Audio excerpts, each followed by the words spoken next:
লাস্টে তিনখানা ম্যাথ আছে, এখানে 8 নম্বর, 9 নম্বর, 10 নম্বর, 7, 8, 9, 10। সাথে কি বলা হয়েছে যে x to the power m, sorry 6, 6 কি বলা হয়েছে যে x to the power m minus a to the power m is divided by x minus a for every natural number of m. তাহলে হচ্ছে x to the power m এবং a to the power M যদি থাকে কোনো অঙ্কেতে, তাহলে হচ্ছে x minus এ করলে যত আসে, এক্স মাইনাস এ করলে যত আসে ওটা দিয়ে ডিভাইড যাবেই যাবে। এম এর ভ্যালু যা ইচ্ছা তাই হতে পারে, মানে ফর এভরি ন্যাচারাল নাম্বার যে কোনো ভ্যালু হতে পারে এম এর ভ্যালু। এটা এক্সাম্পল আমি দেখছি পরে।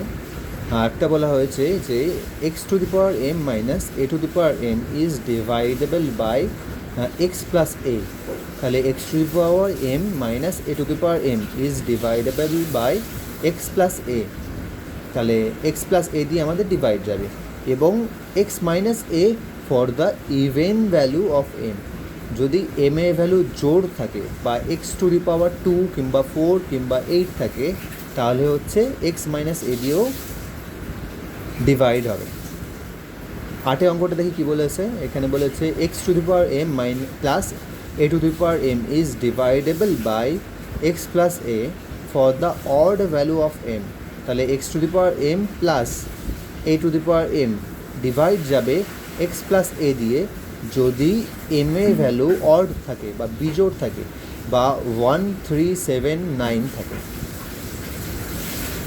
মানে হচ্ছে x to the power m এর ভ্যালু যদি বিজোড় থাকে।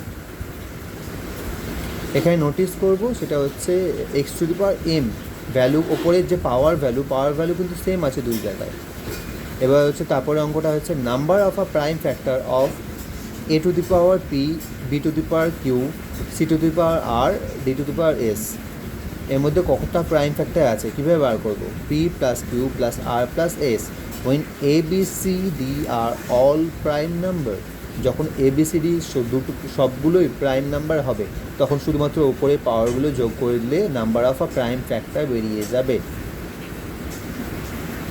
তারপরটা বলেছে HCF of a to the power m minus 1 and a to the power n minus 1 is equal to a to the power HCF of m into n, m comma n minus 1। এটা ঠিক বুঝতে পারলাম না, আমি বোঝাবো।